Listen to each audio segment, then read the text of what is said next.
आपदा एक बहुत बड़ी आफत के बारे में हम लोग आज पढ़ेंगे। और अभी तक तो केवल किताबों में पढ़ते आ रहे थे, लेकिन हकीकत में भी देखने को और सुनने को भी मिल रहा है। देखा जाए, आपदा को अंग्रेजी में कहा जाता है डिजास्टर। डिजास्टर ये दो ग्रीक वर्डों से डेस प्लस आस्टर से बना हुआ है, जहां डेस का साइनोनिम्स जो वर्ड होता है बैड, और आस्टर का जो अर्थ होता है स्टार। बैड का मतलब बुरा और स्टार का मतलब सितारा, बुरा सितारा।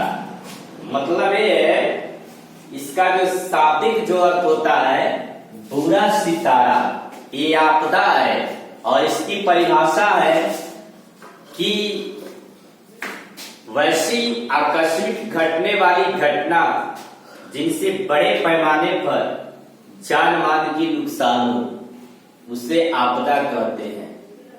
ये आपदा छोटा भी हो सकता है, छोटा भी हो सकती है, बड़ा भी हो सकता है। इसलिए आपदा किसी न किसी रूप में भी आ सकता है। इसलिए जरूरी है हमें उसका उचित प्रबंधन करना। आपको पता होगा कि हम अब तक प्रबंधन नहीं किए होते तो हमारा देश अमेरिका की तरह होता। लेकिन ये हमारी सरकार की सराहनीय कदम है, जिसके वजह से आज जो पूरे विश्व में एक कोरोना महामारी अपने पूरे विश्व को चपेट में ले चुका है, भारत भी उससे अछूता नहीं है। लेकिन भारत एक बहुत बड़ा जनसंख्या वाला देश होते हुए भी आज उतना प्रभावित नहीं है। हालांकि ईश्वर करे कितना ही परमाणु शांत हो जाए, फिर भी 78-80 हजार के करीब संक्रमितों की संख्या पहुंच चुकी है। लेकिन ये हमारी और आपकी सतर्कता है, सजगता है कि आज उतने स्तर पर नहीं फैल रहा है जितना स्तर पर फैलना चाहिए। जहाँ जरा सोचिए कि अमेरिका की क्या स्थिति है। अमेरिका में 80 हजार से ऊपर लोग जो है मौत के मुंह में चले गए।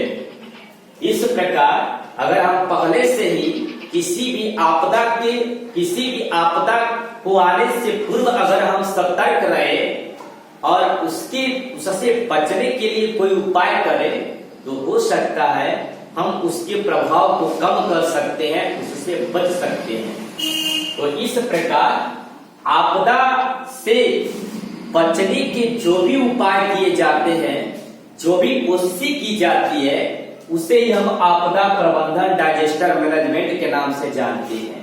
इस प्रकार ये आपदा लोगों को नुकसान पहुंचाती है, जन धन दोनों को नुकसान पहुंचाती है। आप जानते हैं कि इससे हमारा देश के लोग तो प्रभावित हो ही रहे हैं, लेकिन आर्थिक गतिविधियां भी एकदम चौपट हो चुकी है। और मैं दूसरे की क्या उदाहरण दूं, हम लोग खुद जो है भुखमरी के कगार पर पहुंच चुके हैं। चूंकि विद्यालय खुला रहता है तो कुछ न कुछ आते जाता रहता है, लेकिन आज इस मुश्किल दौर में फिर भी हम लोग धैर्य बना कर रखे हैं, प्रयास कर रहे हैं कि किसी भी तरह से इस जो है आपदा से हम लोग उबर सके। तो अब हम बात करते हैं इसके प्रकार की। आपदा के प्रकार आप जानते हैं, आपको समझने की आवश्यकता है। 9 क्लास में हमने बता दिया है आपदा 2 प्रकार के हैं। एक प्राकृतिक आपदा और दूसरा है मानव जनित आपदा।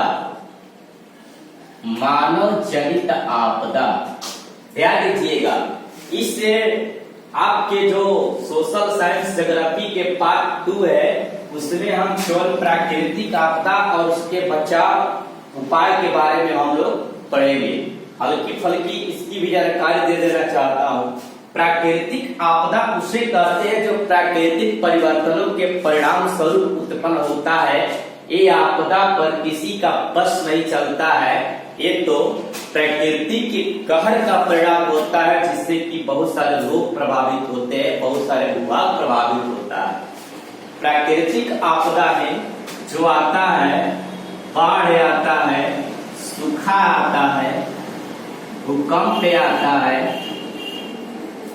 कई बार भूकंप भी आ चुका है, ज्वालामुखी का फटना, ज्वालामुखी विस्फोट, भूस्खलन,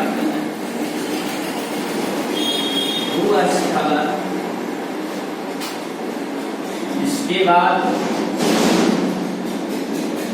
सुनामी। ये बड़े स्तर की आपदा है।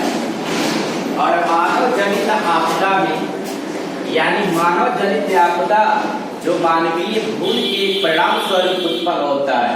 अभी जो महामारी फैला है कोविड-19 कोरोना जो महामारी है, वो किस आपदा में आएगा? मानव जनित आपदा में आएगा। इसके बाद नाभिकीय आता है, रासायनिक आता है, इसके बाद जैविक आपदा। बहुत सारे आपदा जो है, जो मानवीय भूल के परिणाम स्वरूप उत्पन्न होते हैं, उसे मानव जनित आपदा कहा जाता है। ये आपदा भी बहुत स्तर पर जो है नुकसान पहुंचाता है। अगर बात किया जाए तो हमें क्या पढ़ना है? प्राकृतिक आपदा के बारे में हल्की फुल्की जानकारी मैं आपको दे देना चाहता हूँ। बाढ़, सबसे पहले बाढ़ लेते हैं। बाढ़ क्या है? बाढ़ जब मानसूनी वर्षा अधिक हो जाती है और नदियों का जल स्तर बढ़ जाता है, पूरा इलाका जलमग्न हो जाता है, तो इस स्थिति को बाढ़ कहा जाता है। और बाढ़ से बचने के लिए जो उपाय किए जाते हैं, बाढ़ प्रबंधन कहलाता है, आपदा प्रबंधन कहलाता है। इस प्रबंधन में हम ऊंचे और सूखे स्थानों का सहारा लेते हैं। इसमें ज्यादा पशु भी प्रभावित होते हैं, इसलिए जरूरत होती है कि बाढ़ से बचने के लिए गर्म जल का सेवन करें और राहत कैंपों का निर्माण करें। राहत कैंपों में हम जो है आपसी समन्वय बनाकर रहें। इस प्रकार सरकार के दिशा निर्देशों का पालन करें। बाढ़ से ज्यादा प्रभावित जो होता है, जो नदी के किनारे बसे गांव होते हैं, क्योंकि नदी में जब जल की अधिकता हो जाती है तो आसपास का मृदा अपरदन होने लगता है, स्खलन होने लगता है, जिससे गांव जो है प्रभावित होते हैं। इसलिए भरसक प्रयास करना चाहिए कि जो जल के किनारे वाले जो क्षेत्र है, वहां बसे लोगों को जो है सुरक्षित स्थान पर चला जाना चाहिए। ये बाढ़ से बचने का उपाय है। और भी है, बाढ़ से बचने के लिए हम सबसे पहले अगर मकान बना रहे हैं, बिल्डिंग बना रहे हैं, तो उसमें पिलर का जो है प्रयोग करें, स्तंभ का प्रयोग करें, कंक्रीट युक्त जो है चीजों का यूज करें। और आवश्यक प्रयास करें कि वो जो है नदियों के किसी भी किनारे या मुहाने पर जो है टर्निंग पर जो है घर मकान न बनाए। इसके बाद है सूखा। ये भी एक भयंकर प्राकृतिक आपदा है। सूखा, जब आसमान से बादल गायब हो जाता है, आकाश स्वच्छ होता है, कड़ी और तेज धूप निकल आती है, तो इसे कहा जाता है सूखा। जहां 50 सेंटीमीटर से भी कम वर्षा का अनुमान किया जाता है, उस स्थिति को सूखा क्षेत्र घोषित किया जाता है।